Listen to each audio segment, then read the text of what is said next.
पौराणिक कथाओं के अनुसार जरासंध श्री कृष्ण का बहुत बड़ा शत्रु था, क्योंकि श्री कृष्ण ने कंस का वध किया था, जो कि जरासंध का दामाद था। अर्थात जरासंध की पुत्री का विवाह कंस के साथ हुआ था। जरासंध मगध का राजा था। जरासंध इतना क्रूर था कि चक्रवर्ती सम्राट बनने के लिए उसने 100 राजाओं को बंदी बना रखा था और उनकी बलि चढ़ाना चाहता था, जिनको भगवान श्री कृष्ण ने छुड़ाया था। जरासंध के जन्म और मृत्यु से संबंधित भी एक रोचक कथा है, जिसका वर्णन किया गया है। माना जाता है कि जरासंध के पिता मगध नरेश बृहद्रथ थे और उनकी 2 पटरानियां थीं। वह दोनों ही संतान चाहती थीं। बहुत समय व्यतीत हो गया था और वो बूढ़े हो चले थे, लेकिन उनकी कोई संतान नहीं थी। तब एक बार उन्होंने सुना कि उनके राज्य में ऋषि चंड कौशिक पधारे हुए हैं और वे एक आम के वृक्ष के नीचे विराजमान हैं। यह सुनते ही राजन आशापूर्ण होकर ऋषि से मिलने चल दिए।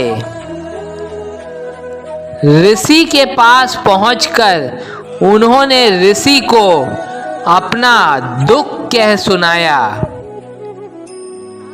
राजा का वृत्तांत सुनकर ऋषि को दया आ गई और उन्होंने नरेश को एक आम दिया और कहा कि इसे आपकी रानी को खिला देना।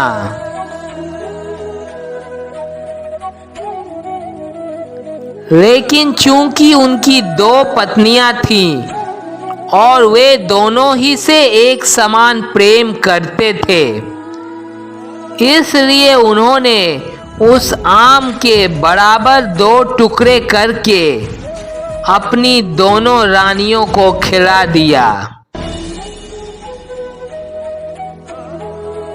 फलस्वरूप दोनों रानियों को आधे आधे पुत्र हुए।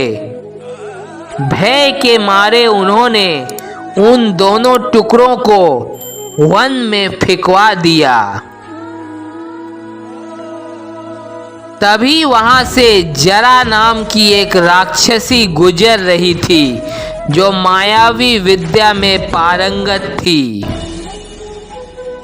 उसने मांस के उन दोनों लोथड़ों को देखा और उसने दायां लोथड़ा दाएं हाथ में और बायां लोथड़ा बाएं हाथ में लिया, जिससे वह दोनों टुकड़े जुड़ गए। फिर उस जरा नाम की राक्षसी ने अपने मंत्रों के उच्चारण से उस शिशु में प्राण फूंक दिए। फिर उस जरा राक्षसी ने उस शिशु को राजा बृहद्रथ को सौंप दिया और तुरंत राजभवन में दोनों रानियों की छाती से दूध उतर गया। राजा बृहद्रथ ने जरा राक्षसी के सम्मान में अपने पुत्र अर्थात उस शिशु का नाम उस राक्षसी के नाम पर अर्थात जरासंध रख दिया। सम्राट जरासंध महादेव का बहुत बड़ा भक्त था। उसकी बहन का नाम शशि रेखा था, जो कि द्रौपदी के भाई और पांचाल नरेश द्रुपद के पुत्र धृष्टद्युम्न से प्रेम करती थी, परंतु उसके भाई जरासंध ने उसकी शादी किसी कौरव पुत्र से करने का प्रयत्न किया। अंत में शशिरेखा ने जिद से धृष्टद्युम्न से विवाह कर लिया। एक बार जरासंध ने श्री कृष्ण से कंस की मृत्यु का बदला लेने के लिए यवन के राजा काल यवन को बुला भेजा। काल यवन ने श्री कृष्ण को युद्ध के लिए ललकारा। तब श्री कृष्ण उसके सम्मुख उपस्थित हुए, लेकिन काल यवन की मृत्यु राजा मुचुकुंद के हाथों लिखी थी, जो एक पर्वत के ऊपर बने गुफा में सहस्त्रों वर्षों से निद्रा में थे।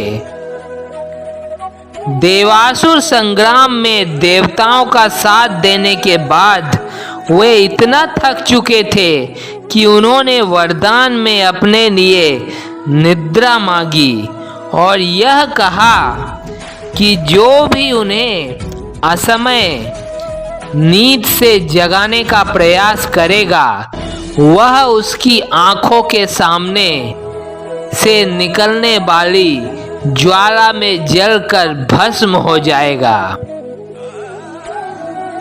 यह सब बातें श्री कृष्ण को ज्ञात थी और उसी योजना के तहत श्री कृष्ण अचानक काल यवन के सामने से भागने लगे और उन्हें पकड़ने उनके पीछे काल यवन भी भागा।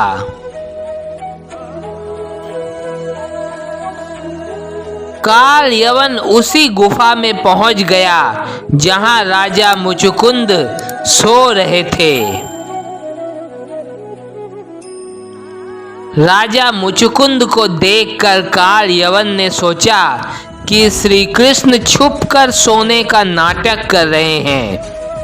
यह सोचकर काल यवन ने कसकर एक लात राजा मुचुकुंद को मारी, जिससे उनकी निद्रा भंग हो गई और वे तुरंत जाग गए। वरदान स्वरूप उनकी आंखों से एक अग्नि की ज्वाला निकली, जिसमें जलकर काल यवन भस्म हो गया। फिर श्री कृष्ण के दर्शन पाकर राजा मुचुकुंद बैकुंठ को चले गए। जब जरासंध को यह बात ज्ञात हुई तो वह निराश हो गया। जरासंध ने श्री कृष्ण पर अनेक बार आक्रमण किए, परंतु वह हर बार पराजित हो जाता। लेकिन श्री कृष्ण उसको हमेशा जीवन दान देते ताकि वह और दुष्ट राजाओं को अपने साथ लेकर आए और यह धरती उन दुष्ट राजाओं के बोझ से मुक्त होती रहे।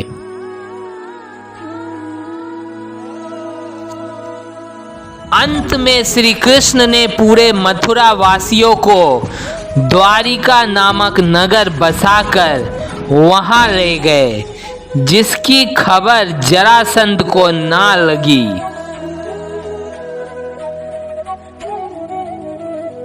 श्री कृष्ण ने यहाँ भी युद्ध में भागने का नाटक किया और एक पर्वत में पहुंच गए, जिसे जरासंध ने आग लगा दी। श्री कृष्ण बलराम जी के साथ उस पर्वत के दूसरी ओर से खाई में कूदकर भाग गए, जिसकी खबर जरासंध को नहीं लगी।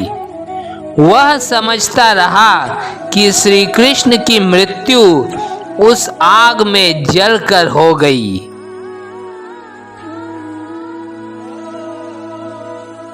बहुत सालों बाद जब महाराज युधिष्ठिर ने चक्रवर्ती सम्राट बनने के लिए राजसूय यज्ञ का आयोजन किया, तब उनके चक्रवर्ती सम्राट बनने के मार्ग में केवल एक ही बाधा थी और वह थी मगध नरेश जरासंध, जिसे परास्त किए बिना वह सम्राट नहीं बन सकते थे और ना ही उनसे रणभूमि में परास्त किया जा सकता था।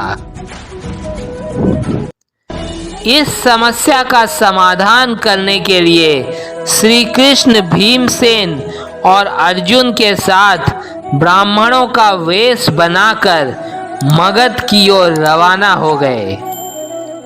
मगध में पहुंचकर वे तीनों जरासंध के पास गए। ब्राह्मण समझकर जरासंध ने उन तीनों को कुछ मांगने के लिए कहा।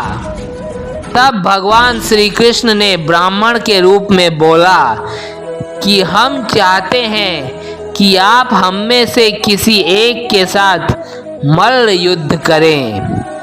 तब जरासंध ने भीम की कटकाठी देखकर उसे मल्ल युद्ध के लिए चुना और कहा कि यही मेरे बराबर के शरीर वाला लग रहा है।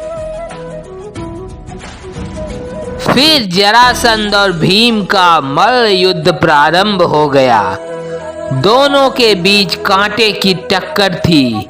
यह युद्ध लगभग 28 दिनों तक चलता रहा, लेकिन जितनी बार भीम उसके 2 टुकड़े करते, वह फिर से जुड़ जाता। इस पर श्री कृष्ण ने पास की एक डंडी की सहायता से भीम को संकेत किया कि इस बार वह उसके टुकड़े करके दोनों टुकड़े अलग अलग दिशा में फेंके। तब भीमसेन ने वैसा ही किया और इस प्रकार जरासंध का वध हुआ। तब उसका वध करके उन तीनों ने उसके बंदी गृह से बंद सभी राजाओं को मुक्त किया और श्री कृष्ण ने जरासंध के पुत्र सहदेव को मगध का राजा बनाया। सहदेव ने आगे चलकर महाभारत के युद्ध में पांडवों का साथ दिया।